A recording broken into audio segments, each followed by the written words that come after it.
I managed to do my exercise, and then on the terrible beast that is the torture device. Oh boy, that's the torture device. And then I thought I better rush, get dressed and ready because I've got a friend coming to visit at well, very soon. But I wanted to make sure that I got credit where credit is due, and that I managed to get a little burn and learn out here and just let everybody know just how fit I am, or how unfit I am, as the case may be. Yes, this is my burn and learn. This is my bid to try to stay alive and fit long enough to enjoy and support my fabulous family into my old age, and the various different animals like geckos and mutts that have to be looked after. And in order to do so, I thought I probably need to do some exercise. I hate exercise, so I like to try to learn something while I'm doing it. Today, the learn part of the burn and learn was a combination. I listened to this amazing TED talk about these organelles in a dish, where basically they take skin samples from patients. They then basically reverse them or revert them back into stem cells, which are pluripotent, which means they can sort of become any type of cell in the body. And then those cells are then coaxed into forming parts of the brain and the spinal column and things like little organelles, basically. And they're not brains in a bucket, I think is the big thing. They were saying like it's not a human brain in a bucket. These are cells that they grow, and they have them form into these little clusters, and then they can study them and they can use them to test them against diseases and against one of the examples was what happens to premature kids who lack who don't get deprived of oxygen, basically. So they can see that effect on the brain cells without actually having to do that, obviously, to a child. And they've discovered that there's one in particular, um, I guess, symptom that occurs that they think they should be able to treat. So that's fascinating. But this is I love this idea. I would go one step further, because the other thing that I'm fascinated is how do you then turn those into little computers, little organic computers? So,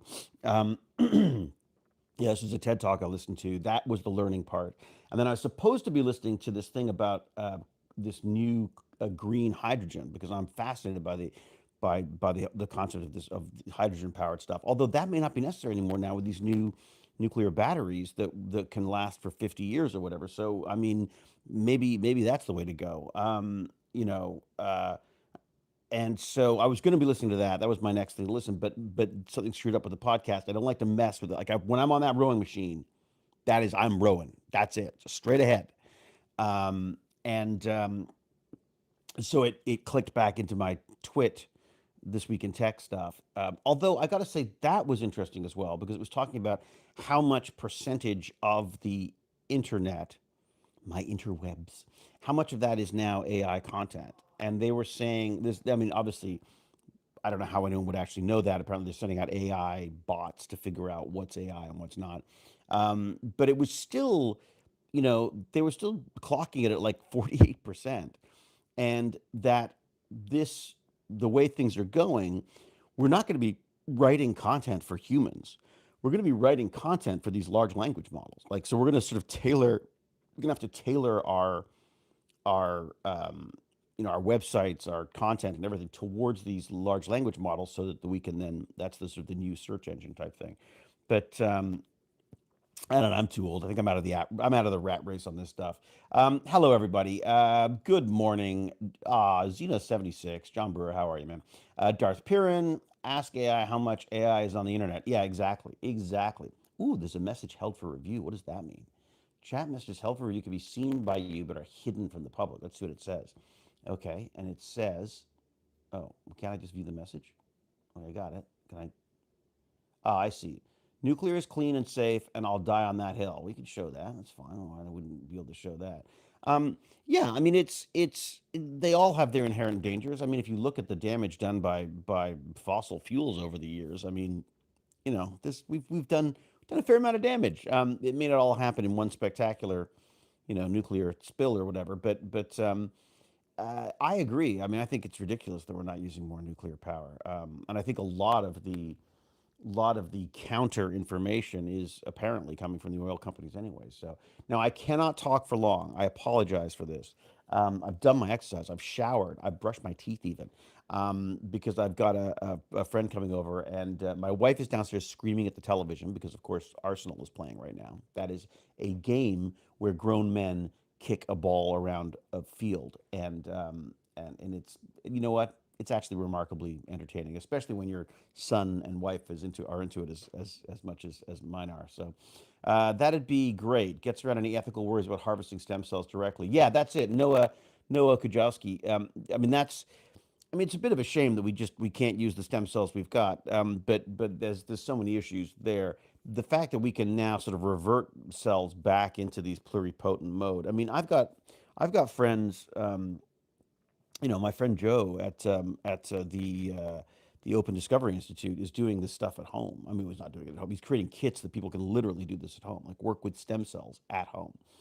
And and I don't know exactly how it works, but you basically give it the right environment and it starts becoming the right thing. The concern is, and the reason why we don't just sort of like, jab these into anywhere that needs a repair, is that if they don't get the right signals or they get their signals crossed, you could end up with, a tooth where there should be a vertebrae or a, obviously cancerous type things as well. So there's definitely, it's not as simple as just shoving these stem cells in. But what I love about it is this idea of that, the doctor was talking about how, you create these stem cells become neurons. The neurons reach out towards the towards the spinal cord. I guess, for want of a better word, I'm not sure. I'm, probably screwing up a lot of the science on this, but it'll actually reach out and connect with spinal cord tissue that's being grown as well, and then that in turn will also link up to muscles, and they can literally grow like three different little organelles, one for the brain, one for the spine, one for the muscle. They will grow into a sequence that then allows them to activate the brain neurons and have a response from the muscle. So I mean, mind blown. I love science. Yeah, it's amazing. It's just amazing. Hello, Wendy Olson. Noah, nuclear is clean and safe, and I'll die on the hill. Yes, that's great. I agree with you fully on that one, actually. I mean, obviously, you want to make sure that there's safeguards and stuff for this stuff because it's that half life is a bit daunting. But what else we got? At that point, what are we doing? Writing LLMs as the audience.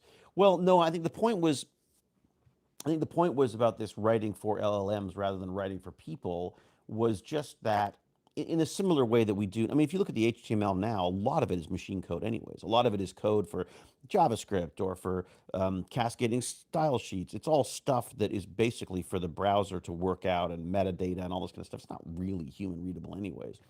I guess we should just stop using HTML and maybe just go with like XML or whatever it is, a little more specific in its tagging, I guess. But it's just interesting. Again, I'm not, whatever. I'm not. My fabulous podcasting producer Agne and I had a chat the other day, and she's got some really good ideas about the marketing side of the podcast. I am very excited. I want more people to hear about.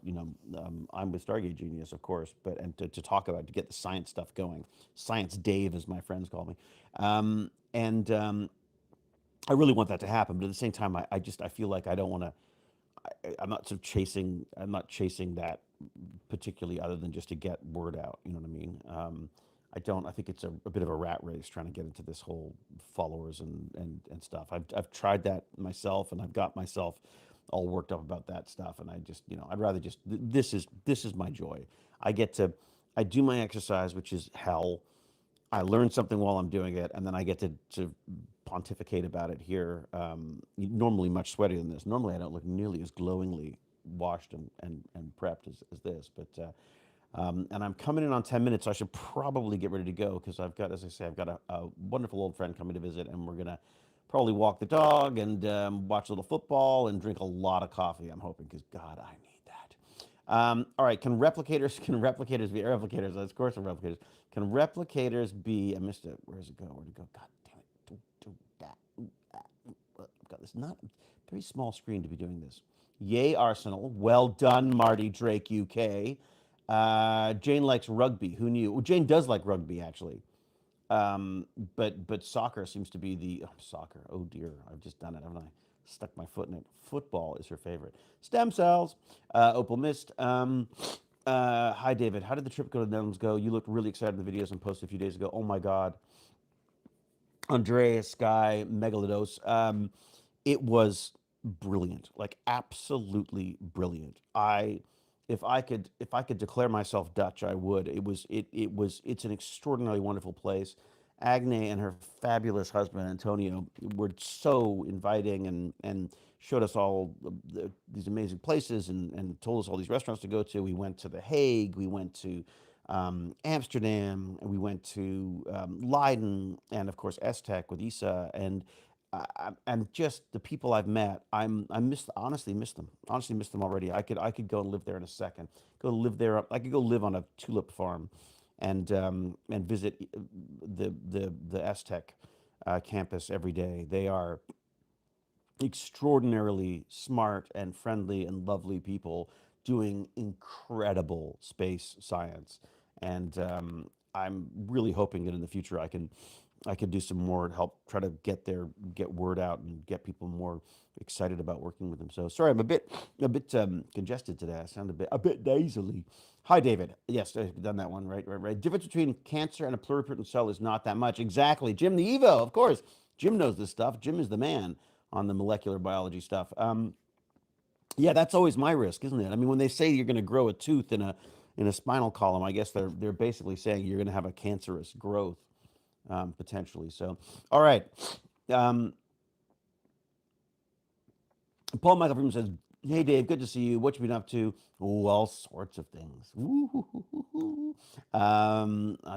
Just keep your well. I don't know if the same people who watch Stargate are going to want to watch the Boys spin-off that I'm doing now because it's pretty grim. I mean, it's fabulous, but it's pretty crazy. Oh, that's my friend. So I'm going to say, be brave, be kind, be brilliant, cheerio, and huzzah! I'll talk to you later. I got to go hang out with my friend. Bye."